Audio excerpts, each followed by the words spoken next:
The sound, it wasn't just wind, it was a roar. We thought the house was going to come apart piece by piece.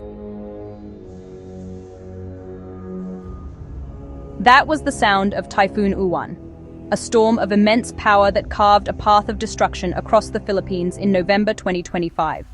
While it wasn't the deadliest in the nation's history, a tragic title still held by Super Typhoon Haiyan, for the millions of people in its path, Uwan was a monster. Known internationally as Feng Wong, it capped off a brutal week of weather and opened a terrifying new chapter in the age of climate-fueled storms. This is the story of that monster storm, from the human tragedy of those who faced its wrath, to the terrifying science that gave it so much power. This is the story of that monster storm, from the human tragedy of those who faced its wrath, to the terrifying science that gave it so much power. Every typhoon begins as a whisper. In early November 2025, that whisper started as a cluster of thunderstorms over the vast, warm expanse of the Philippine Sea. The conditions for the birth of a monster were perfect. Sea surface temperatures were hovering around 29 to 30 degrees Celsius. For a developing storm, this isn't just warm water, it's high-octane fuel. Weak vertical wind shear meant there were no competing winds at higher altitudes to tear the fledgling storm apart. It was free to grow, to organize, and to feed. What happened next is a meteorologist's nightmare: rapid intensification. In just one day, Uwan exploded from a tropical storm into a violent super typhoon. Its internal mechanics became horrifyingly efficient. Like a spinning ice skater pulling their arms in to spin faster, the storm consolidated its energy. Its central pressure plummeted as its wind speed soared. It was building itself into an engine of destruction, and it was heading west. On maps and forecasting centers, a line was drawn from the heart of the storm directly toward the island of Luzon. For government agencies and the millions living on the coast, the countdown had begun. Authorities issued evacuation orders, and communities that had faced countless storms before began the familiar, grim ritual of preparing for the worst. Fishermen pulled their boats inland, families boarded up windows, and many fled their homes for the relative safety of evacuation centers. But this was no ordinary storm. As Uwan churned across the sea, it reached its terrifying peak.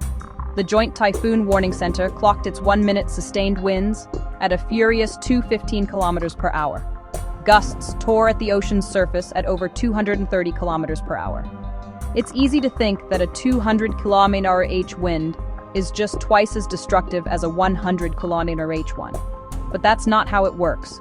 The destructive force doesn't just double, it increases exponentially. It's the difference between a broken window and a house being methodically torn from its foundation. Uwan was powerful enough to do both. With a colossal diameter stretching nearly 1,400 kilometers, its influence was felt across the entire country. On the evening of November 9th, the countdown ended. Super Typhoon Uwan made landfall near Dinalungan in the province of Aurora. The full, unrestrained fury of the storm was unleashed upon the land. For those who stayed behind, it was hours of pure terror. It was 18 hours of non-stop wind. It sounded like a freight train was on top of the house the entire time. You just pray. You pray the roof holds. Uwan attacked with two weapons, wind and water. The winds, howling for hours on end, shredded buildings, toppled power towers, and turned everyday objects into deadly projectiles. Then came the water. Along the coast, Uwan drove the ocean itself inland. This was the storm surge. Not a rising tide, but a wall of seawater, pushed by the storm's incredible force. In some coastal areas of Bicol and other regions, surges of 3 to 5 meters were reported. They swept through communities, drowning homes and destroying livelihoods in minutes. And with the surge came the rain, a deluge that turned streets into rivers and rivers into raging torrents. The already saturated ground from Typhoon Tino, which had struck just days earlier, had no capacity to absorb the downpour. Landslides cut off entire towns, burying roads and homes under a sea of mud. Entire villages in the Cagayan Valley were submerged as rivers burst their banks. The water had nowhere to go but up. The storm had passed, but the nightmare was just beginning. Coming up, we'll see the shocking scale of the devastation, and hear from the scientists who can now prove how our changing climate made this monster storm even worse. If you want to see more investigations like this into our planet's most extreme weather, subscribe to our channel. When the sun rose on the following days, it revealed a landscape of almost total ruin. The roar of the storm was replaced by a stunned, heartbreaking silence. Communities that had been vibrant hubs of life were now buried in mud and debris. The scale of the disaster was immense. According to the National Disaster Risk Reduction and Management Council, over 4.4 million people were affected by Uwan alone. Coming so soon after Typhoon Tino, the combined impact was staggering. The human cost was tragic. The death toll from the back-to-back typhoons climbed to nearly 240 people, a devastating loss for the nation. For the families who lost loved ones, these weren't statistics.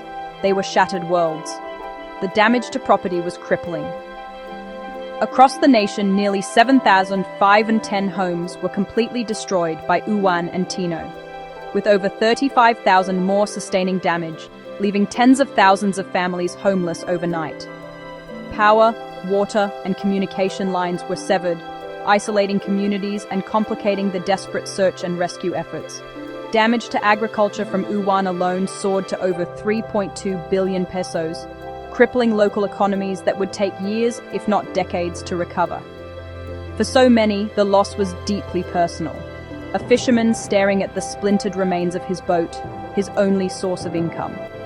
A mother sifting through the wreckage of her home, searching for a photograph, a memory, anything to hold on to. For the countless children impacted, the storm stole not just their homes, but their schools and their sense of safety. In the wake of such a disaster, you always have to ask, why? Was this just a random act of nature, or was something else at play? In the past, it was difficult to link any single weather event to climate change. But science has advanced. Now we can identify the fingerprint. A rapid attribution study was conducted by experts at the Imperial College's Grantham Institute using advanced storm modelling. Their findings were chilling and conclusive.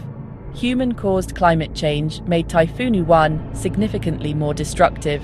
The science is actually pretty straightforward. The study found that global warming made Uwan's devastating rainfall 10.5% more intense and its peak wind speeds 5.5% stronger. Warmer oceans provide more fuel for storms to intensify, and a warmer atmosphere holds more moisture, which is then unleashed as catastrophic rain. That seemingly small percentage increase has a huge impact on the ground. The researchers estimated that the damages from Uwan were likely boosted by as much as 30% simply because of the effects of climate change. It's a brutal tax levied on nations least responsible for the crisis. Uwan wasn't just a natural disaster, it was a disaster amplified. But the story of Typhoon Uwan is not only one of destruction. In the midst of the wreckage, it is also a story of incredible human resilience. It's a story of Bayanihan, the Filipino spirit of community, where neighbors help neighbors, strangers help strangers, and entire towns come together to clear the debris and begin the painstaking process of rebuilding.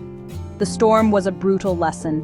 It served as an urgent wake-up call, reigniting demands for climate-resilient infrastructure, stronger disaster preparedness, and a global commitment to finally address the root causes of these supercharged storms.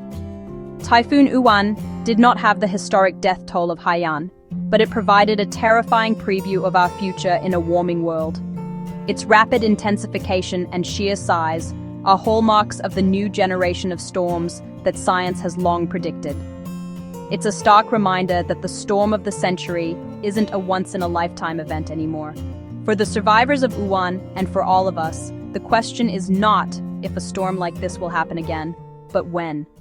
And will we be ready?